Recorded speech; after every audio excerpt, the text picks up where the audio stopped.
তো hello guys, আপনারা কেমন আছেন? আশা করি সবাই ভালো আছেন। তো অনেকের দয়া আমি ভালো আছি। তো আজকে ব্লগটা বানাইতেছি সবার জন্য। সামনে ঈদ আছে, ঈদের জন্য দেখতে পাবেন এত বড় বিল্ডিং দেয়।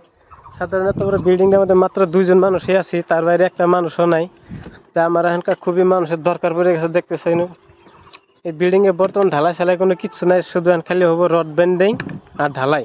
তো কেরা কেরা আবার চাইতে সবাই আমার এই ভিডিওটা দেখে কমেন্ট করবেন, আর সবাই আবার জন্য যোগাযোগ করবেন। আমি নাম্বার দিয়ে দিই স্ক্রিনেতে। কেমন আছে?